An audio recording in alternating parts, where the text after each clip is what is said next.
The space station floated in the black void like a metal island lost in an ocean of stars. Jake Morrison wiped sweat from his forehead as he stared at the broken air recycler in front of him. The machine made strange noises and black smoke came out of its vents. He knew this was bad news for everyone on the station. Jake was the chief engineer on Kepler Research Station.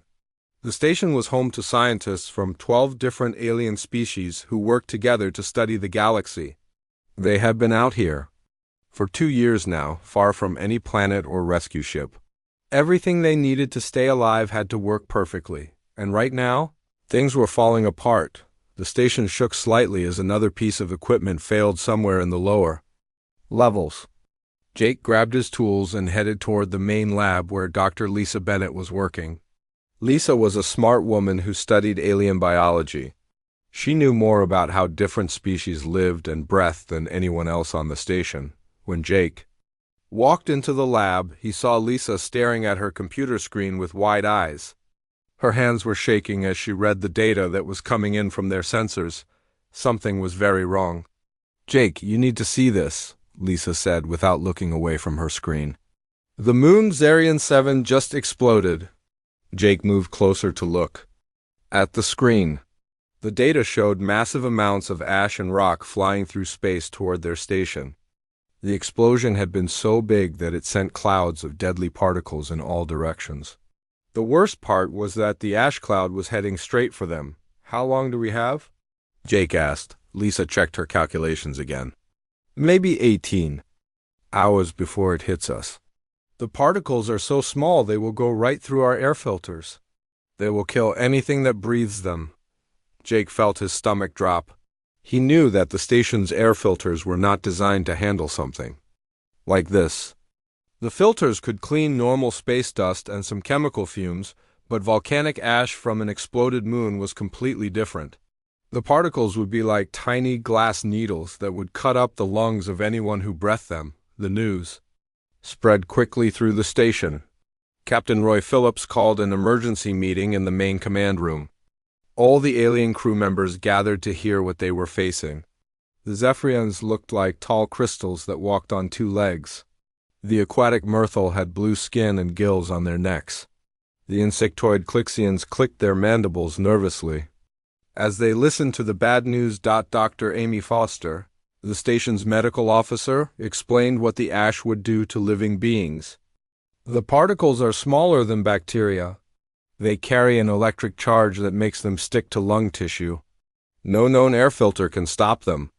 Any species that breathes them will die within hours." The alien crew members began talking among themselves in their various languages. Jake noticed that none of them seemed surprised or panicked. Instead, they seemed to be making plans. The Zephyrian ambassador spoke first. His voice sounded like wind chimes in a gentle breeze. "My people will enter stasis pods immediately. Our crystalline biology can survive in suspended animation for months if necessary." The Myrtle representative nodded her blue head. "We will seal ourselves in our water chambers and switch to filtered aquatic breathing. The ash cannot penetrate our liquid environment." The Clixian scientist clicked his mandibles. "Our species has natural hibernation abilities. We can slow our metabolism to almost nothing and wait for the danger to pass." One by one, each alien species explained how they would survive. Some had evolved special organs that could shut down during toxic events. Others had technology that could protect them. A few had the ability to change their biology temporarily, to avoid breathing air at all. Jake listened to all of this and realized something that made his blood run cold. Every alien species had some way to survive. Every species except humans. Captain Phillips seemed to understand this too. He looked around the room at his human crew members. There was Jake, Lisa, Amy, and Phillips himself. 4 humans with no special abilities, no advanced technology, and no way to stop breathing air for 8 hours. The alien crew members began to leave the meeting to prepare their survival methods. As they walked out, several of them stopped to speak to the humans. Their words were kind but clear. They were sorry, but there was nothing they could do to help. Humans simply did not have any natural defenses against this kind of danger. Within 2 hours, the station became very quiet. The Zephyrians had sealed themselves in their crystal pods. The Myrtle had locked their water chambers. The Clixians had crawled into their hibernation spaces. Every alien was now safe and waiting for the ash cloud to pass. The 4 humans stood, alone in the empty command room. Through the big window, they could see the ash cloud approaching like a dark storm. It blocked out the stars as it got closer to their station. So what do we do now? Amy asked. Captain Phillips looked at his crew. I guess we figure out how to do the impossible. Jake stared out at the approaching cloud of death. His mind was already working on the problem. Every other species had given up on the idea of breathing during the ash storm. They all assumed that no filter could be built to stop particles that small, but Jake was an engineer. He spent his whole life making things work when they should not work. He fixed broken machines with spare parts and tape. He built solutions from junk and hoped maybe the aliens were right. Maybe no normal filter could stop the ash, but humans had never been normal. They had always found ways to survive when survival should have been impossible. Jake picked up his tool bag and headed for the supply rooms. If he was going to save his crew, he would need to build something that had never been built before. He would need to create a filter that could stop the unstoppable. The ash cloud was getting closer, and time was running out. Jake Morrison emptied every storage locker he could find onto the floor of the main laboratory. Spare clothes, cleaning supplies, medical equipment, and maintenance tools covered every surface. He moved quickly but carefully, examining each item. To see if it might be useful for building the impossible filter they needed, Dr. Amy Foster ran more tests on the ash cloud samples. Their sensors had collected. The results kept getting worse. The particles are only 0.08 microns across, she said. That's smaller than most viruses. And they carry a strong electric charge that will make them stick to anything they touch. Lisa Bennett pulled up data about different materials on her computer. Normal air filters can only stop particles down to about 0.3 microns. We need something that can catch particles 4 times smaller than that. Jake held up a pair of blue jeans from the crew's personal belongings. He stretched the fabric between his hands and looked at it closely under a magnifying glass. The weave was tight, with thousands of tiny cotton and polyester fibers crossing over each other. Each crossing point created a small space that was much smaller than the overall holes in the fabric. What about static electricity? Jake asked. Amy, you said the ash particles have an electric charge. What if we could build up the opposite charge in a filter material? Amy thought about this. In theory, opposite charges attract each other. If we could charge a filter with the right polarity, it might pull the particles out of the air before they reach our lungs. Lisa began typing on her computer. Cotton and polyester both build up static electricity when they rub against each other, but they build up opposite types of charge. Cotton becomes negative and polyester becomes positive. Jake started to see the solution forming in his mind. So, if we layer cotton and polyester fabrics in the right pattern, we could create an electric trap. The particles would be attracted to one layer or the other, no matter what charge they carry. The 3 humans began working together to test this idea. Jake tore apart several pieces of clothing to get pure cotton and polyester fabrics. Amy used the medical equipment to measure electric charges. Lisa calculated how many layers they would need and how to arrange them. Their first test was simple. They took a piece of cotton fabric and rubbed it with a polyester cloth to build up static electricity. Then they released some dust particles into a test chamber and held the charged fabric in the path of the floating dust. The particles immediately stuck to the fabric like metal filings to a magnet. It works for regular dust, Amy said. But will it work for particles this small? Jake was already thinking about the next problem. Even if the static electricity catches most of the particles, some will still get through. We need multiple layers with different types of traps. He spread several pieces of clothing on the lab table. Work pants, cotton shirts, polyester uniforms, and even underwear were all examined for their potential as filter materials. Jake began cutting and layering the fabrics in different combinations. Lisa found something interesting in the stations. Supply room. "Look at these dryer sheets," she said, holding up a box of fabric softener sheets. "They're designed to control static electricity in clothes. But what if we use them to create static electricity instead?" Amy read the ingredients on the box. "These sheets are coated with positively charged synthetic materials. If we rub them on cotton fabric, we could build up a much stronger charge than just rubbing cotton and polyester together." Jake took one of the dryer sheets and rubbed it vigorously on a piece of denim fabric. When he held the fabric near some dust particles, they jumped toward it from several inches away. The electric attraction was much stronger than their simple cotton polyester test. "Now we're getting somewhere," Jake said. "But we still need to think about what happens when the filter gets full of particles. The electric charge will fade and the fabric will get clogged." This led to their next breakthrough. Lisa suggested creating a multi-stage system where the air would pass through several different filters in sequence.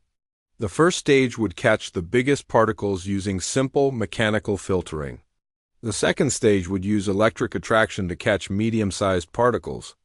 The final stage would use the finest fabrics with the strongest electric charges to catch the smallest particles. Jake began sketching designs on a piece of paper. "We'll need frames to hold the fabric layers in place. And we'll need a way to replace the filters when they get full. And we'll need some kind of power source to keep the electric charges strong." Amy looked through the medical supplies. "I found these breathing masks that doctors use during surgery. They already have elastic straps and rigid frames. We could modify them to hold our fabric filters." Lisa discovered that the station's emergency battery packs could be modified to create small electric generators. "If we connect these to metal wires woven through the fabric, we can keep the electric charge constant instead of relying on static buildup." The three humans worked through the night, building their first prototype filter mask. They layered cotton and polyester fabrics between the modified surgical mask frames. Dryer sheets were used to create pre-charged surfaces. Thin wires connected to battery packs maintained the electric fields. When they tested the prototype with ash samples, it caught 87% of the particles on the first try.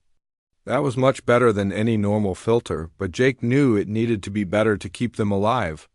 "We need more layers," he said. "And we need to understand exactly how the air flows through the system."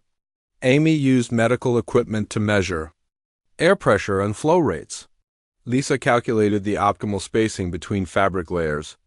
Jake experimented with different materials from around the station. The breakthrough came when Jake found activated carbon filters in the station's water purification system. The carbon had millions of tiny pores that could trap particles through chemical attraction as well as physical blocking. When they added thin layers of activated carbon between the fabric stages, their filter efficiency jumped to 94%. Captain Phillips had been watching their work with growing amazement. "You really think this will work?" he asked. Jake looked at their improvised filter mask. It was made from pants, shirts, dryer sheets, surgical masks, battery packs, and water filters. It looked like something a child might build from craft supplies. But the test results showed it was catching particles that should have been impossible to catch. "It has to work," Jake said, "because the alternative is dying." Through the station windows, they could see the ash cloud growing larger as it approached. They had less than 8 hours before it would hit the station. 8 hours to build enough filter masks for all 4 humans and to test them thoroughly enough to trust their lives to them. Jake picked up another pair of pants and began cutting it into filter layers. There was no time to doubt their solution. Now, they had found a way to catch the uncatchable, and now they had to build it fast enough to save their lives.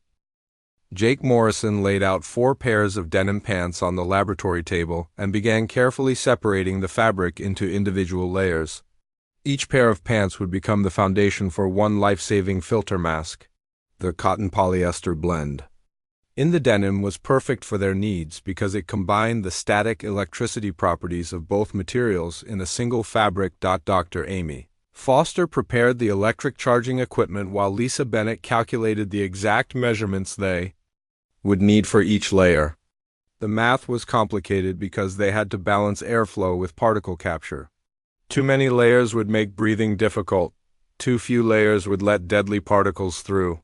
The key is creating a maze, Jake explained as he cut the fabric into precise rectangles.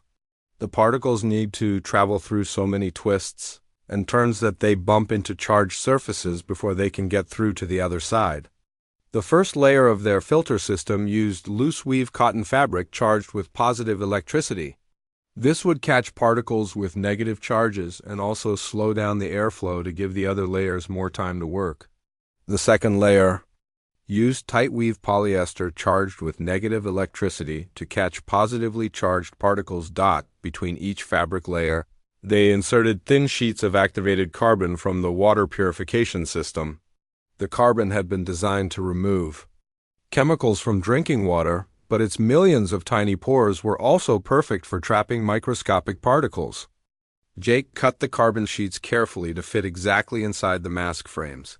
Lisa made an important discovery while testing different fabric combinations.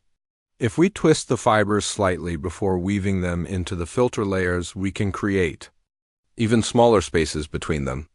The twisted fibers overlap more and create a denser barrier.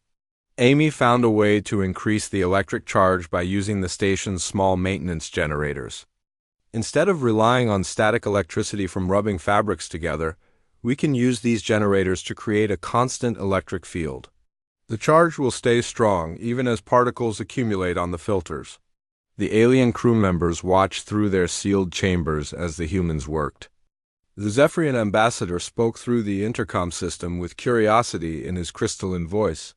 We have never seen any species attempt to solve atmospheric contamination with fabric materials. This approach does not exist in our databases. Captain, Phillips responded while helping Jake measure fabric pieces. That's because you've never had to solve problems without the right equipment. Humans have been making things work with whatever we can find for thousands of years. The Myrtle representative added her thoughts from her water chamber. Our species has advanced filtration technology that can remove particles down to the molecular level, but it requires enormous amounts of energy and sophisticated manufacturing. How can simple fabric achieve similar results? Jake paused in his cutting to answer. Your technology is designed to be perfect. Our solution is designed to be good enough. Sometimes good enough is all you need to survive. The humans had now been working for 6 hours straight. Their hands were tired from cutting fabric and their eyes were strained from examining tiny details under magnifying glasses. But they were making progress.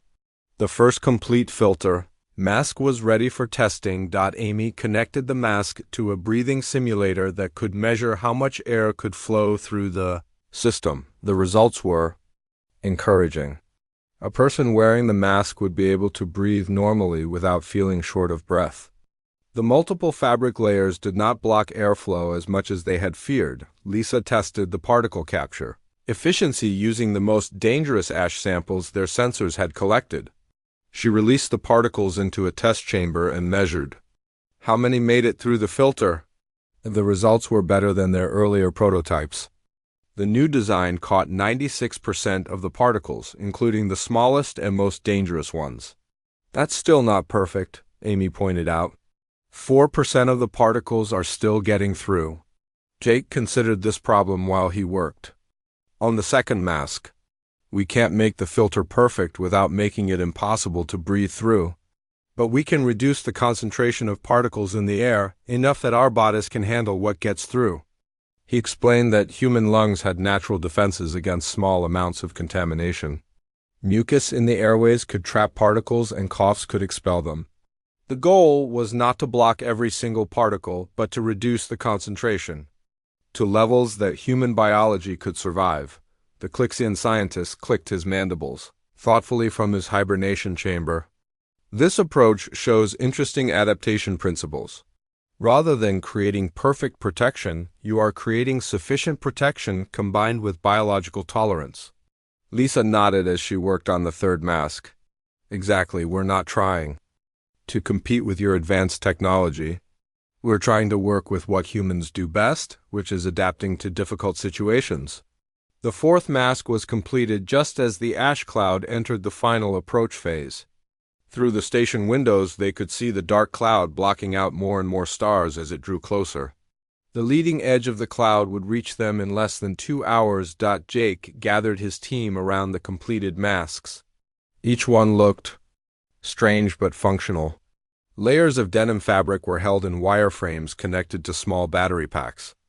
Activated carbon sheets were visible between the fabric layers. Tubes and valves controlled airflow, and electric connections maintained the static charges. "Remember, these masks will only work if we maintain them properly," Jake said. "Every 4 hours, we need to replace the fabric layers and recharge the electric systems. We have enough spare materials to keep going for at least 24 hours. Amy checked the seals around each mask to make sure no air could leak around the edges. Lisa programmed their computers to monitor the filter efficiency in real time.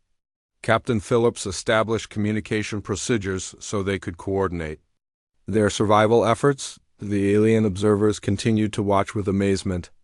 The Zephyrian ambassador spoke for all of them when he said, "In our species' history, atmospheric contamination has always meant immediate evacuation or biological protection.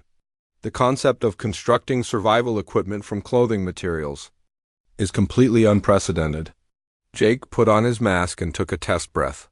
The airflow felt slightly restricted but still comfortable. The electric charge created a slight tingling sensation on his skin. Most importantly, he felt confident that the mask would protect him from the incoming danger. "Ready?" he asked his team. Amy, Lisa, and Captain Phillips put on their masks and gave thumbs-up signals. They looked like strange mechanical beings with their improvised breathing equipment, but they were ready to attempt something that every other species in the galaxy considered impossible. The ash cloud was now visible through every window of the station. In 1 hour, it would engulf them completely. The humans sealed themselves into the main laboratory and activated their life support systems. They were about to discover whether human ingenuity could overcome the absolute laws of galactic survival. The ash cloud struck Kepler Research Station with the silence of death itself. Jake Morrison watched through the sealed laboratory window as the external cameras went dark one by one. The cloud moved like thick fog, but he knew it carried billions of microscopic killers that could slice through lung tissue like tiny glass knives. Inside the laboratory, the 4 humans sat quietly in their improvised filter masks. The masks looked ridiculous with their layers of denim fabric, wire frames, and small battery packs, but the early test results had been promising. Now they would discover if their impossible solution could actually keep them alive. Dr. Amy Foster monitored their vital signs using the medical equipment. Heart rates were elevated due to stress, but breathing was normal. The masks allowed enough airflow for comfortable respiration, even though they had to pull air through multiple layers of fabric and activated carbon. Lisa Bennett watched the real-time readings from their air quality sensors. The external atmosphere now contained particle concentrations that were thousands of times higher than lethal levels. Every cubic inch of air outside their sealed laboratory was filled with enough ash to kill any breathing creature within minutes. "Filter efficiency is holding at 96%, Lisa reported through her mask. Her voice sounded slightly muffled but clear. "The electric charges are stable and the fabric layers are capturing particles as designed." Jake checked the battery levels on all 4 mask systems. The small generators were working perfectly, maintaining the electric fields that attracted particles to the charged fabric surfaces. They had enough battery power for at least 12 hours, which should be enough time for the worst of the ash cloud to pass. Captain Phillips maintained communication with the sealed alien crew members through the intercom system. The aliens were monitoring the human survival attempt with instruments from inside their protected shelters. What they were seeing challenged everything they knew about galactic biology and survival technology. The Zephyrian ambassador spoke with wonder in his crystalline voice. "Your atmospheric readings show that you are breathing air with particle concentrations that should cause immediate respiratory failure. Yet your biological signs remain stable? This should not be possible." Amy explained while checking her breathing. Mask seals. Our filters are not removing all the particles. They are removing enough particles that our bodies can handle the rest. Human lungs have natural defense mechanisms for dealing with small amounts of contamination. The Myrtle representative added her observations from her water chamber. Our species would require complete particle removal to survive such conditions. The concept of partial filtration combined with biological tolerance is unknown in our medical databases. Jake felt a sense of pride as he listened to the alien comments. Every advanced species in the galaxy had evolved or invented perfect solutions to environmental dangers. They had powerful shields, sophisticated filters, and complex biological defenses. But sometimes perfect solutions were not available, and that was when humans excelled. 2 hours into the ash storm, Jake noticed that the first fabric layer in his mask was becoming darker as it accumulated particles. This was expected and actually proved that the system was working. The particles that were being caught by the fabric could not reach his lungs. Time for the first filter change, he announced to his team. They had practiced this procedure several times before the ash cloud arrived. Each person had spare fabric layers pre-charged and ready to install. The process required careful coordination to avoid breathing unfiltered air while changing the filters. Amy went first. She held her breath and quickly removed the outer fabric layer from her mask. The used layer was dark with accumulated particles and felt heavy with trapped ash. She installed a fresh layer and took a careful test breath. The airflow immediately improved as the clean fabric allowed easier breathing, one by one. Each team member replaced their outer filter layers. The used fabric pieces were stored in sealed containers for later disposal. They could not risk having loose ash particles floating around the laboratory. Lisa noticed something interesting as she examined the used filters under a microscope. "Look at this particle distribution," she said, pointing to her screen. "The particles are not distributed evenly across the fabric surface. They are concentrated in specific areas where the electric charge is strongest." This observation led to an important improvement in their system. Jake realized that they could optimize the electric field patterns to concentrate particles in specific zones of the fabric. This would make the filters last longer and capture particles more efficiently. The Clixian scientist clicked his mandibles with interest from his hibernation chamber. "Your species demonstrates remarkable adaptive problem-solving. Rather than abandoning a flawed solution, you are improving it in real time." Captain Phillips smiled behind his mask. "That's what humans do. We make things work, then we make them work better." 4 hours into the ash storm, the external particle concentrations began to fluctuate. The densest part of the cloud was passing over the station, creating moments of extremely high contamination followed by brief periods of slightly lower levels. The human filter systems handled these changes without difficulty. Amy continued to monitor their health status. No signs of respiratory distress in any team member. Blood oxygen levels are normal. The filters are keeping the particle concentration low enough that our natural lung defenses are handling what gets through. Jake felt increasingly confident in their solution. The masks were not perfect, but they were working well enough to keep the team alive. More importantly, they were proving that survival did not always require the most advanced technology available. The alien observers continued to document everything they witnessed. This was the first time in galactic history that any species had survived atmospheric contamination using improvised equipment. The human approach was completely different from anything in their databases. 6 hours into the storm, the humans were still breathing comfortably and maintaining normal activity levels. They played card games, told stories, and even managed to joke about their situation. Their improvised masks had become as natural as wearing glasses or hats. Lisa made detailed notes about their experience for future reference. If we survive this, we need to share our techniques with other species. This approach could save lives in emergency situations where advanced technology is not available. The Zephyrian ambassador agreed. "Your methods challenge our fundamental assumptions about survival technology. We have always sought perfect solutions. But your partial solution combined with biological adaptation appears equally effective. 8 hours into the ash storm, the external sensors began showing the first signs that particle concentrations were starting to decrease. The worst of the cloud was passing beyond the station, leaving behind lower levels of contamination that were still dangerous but not immediately lethal. Jake checked the battery levels and filter conditions on all 4 mask systems. Everything was still working perfectly. They had enough spare materials and power to continue for many more hours if necessary. "I think we're going to make it," Amy said with relief in her voice. Captain Phillips nodded. "Never doubted it. Humans have been surviving impossible situations for thousands of years. A little ash cloud wasn't going to stop us." The alien crew members listened to this conversation with amazement. The humans had not just survived the impossible, they had done it with confidence and even humor. This was a perspective that no other galactic species had ever demonstrated.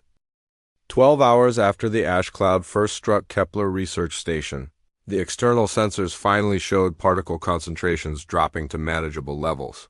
Jake Morrison removed his improvised filter mask and took his first breath of unfiltered air since the crisis began.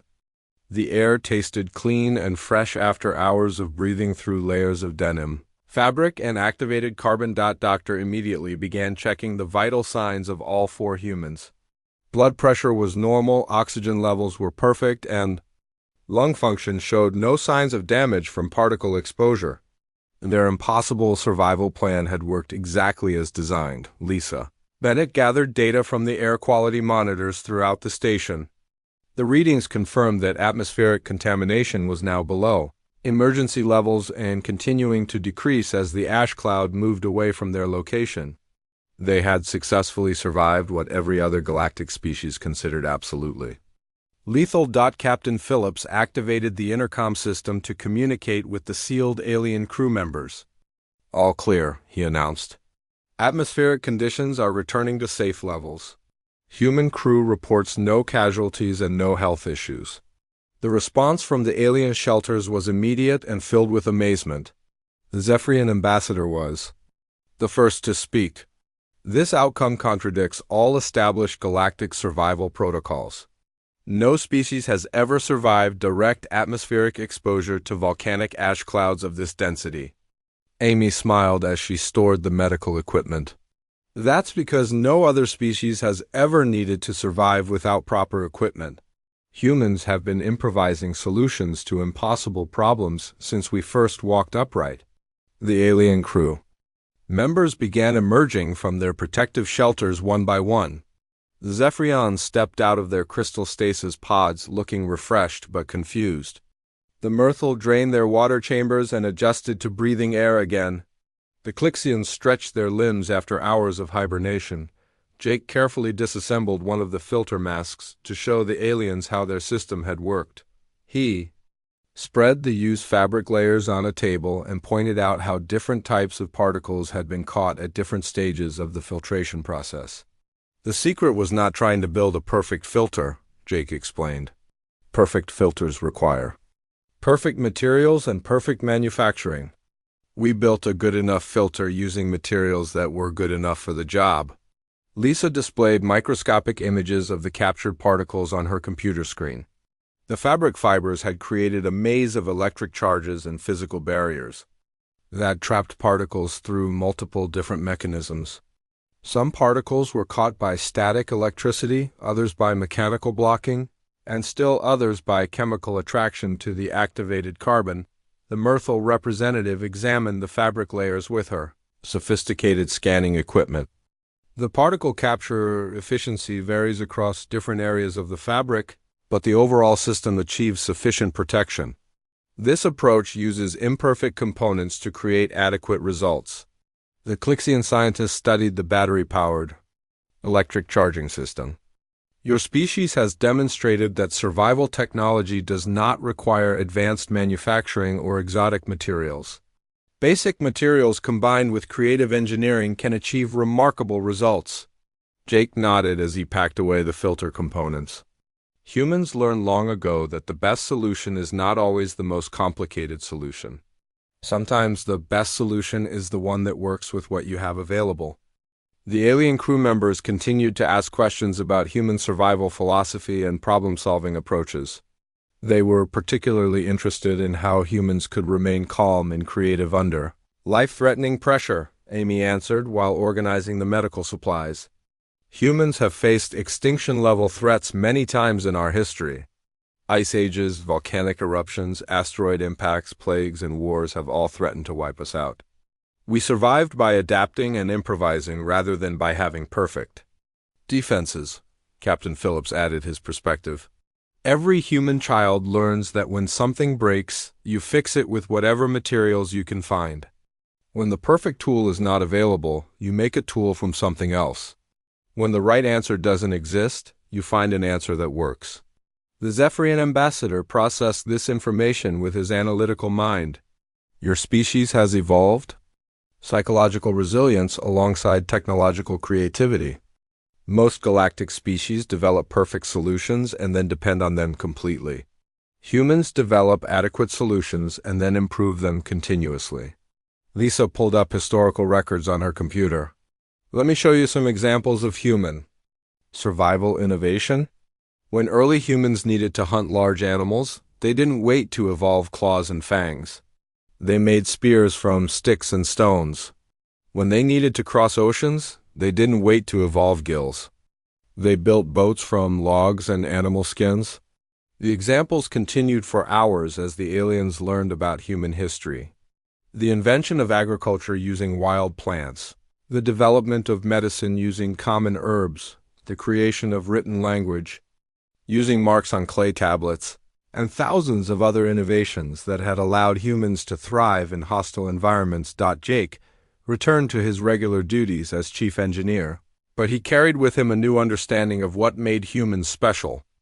In the galaxy, it was not their technology or their biology. It was their willingness to attempt the impossible and their ability to find solutions where none should exist. The Myrtle representative approached Jake as he worked on repairing the station's main air recycler.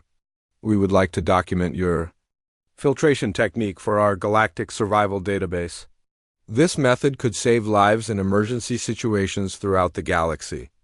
Jake agreed and spent several hours explaining the principles behind their improvised filter system. The aliens recorded every detail, from the types of fabric that worked best to the electrical charging techniques that created the strongest particle attraction. Dr. Amy Foster submitted a medical report, documenting the complete absence of health effects from their exposure to the ash cloud. The report would be distributed to medical facilities throughout the galaxy as proof that partial filtration combined with biological adaptation could provide effective protection against atmospheric contamination. Lisa Bennett wrote a scientific paper describing their survival techniques and the psychological factors that enabled humans to attempt solutions that other species considered impossible.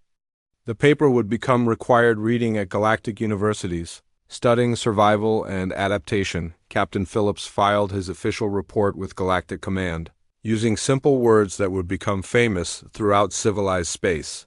Human survival is not dependent on having perfect equipment or perfect conditions. Human survival is dependent on having the determination to find a way forward when no way forward should exist. The ash cloud continued to move away from Kepler Research Station, carrying its deadly cargo toward empty space where it could harm no one. The station returned to normal operations, but nothing would ever be quite the same. The alien crew members now looked at their human colleagues with new respect and curiosity.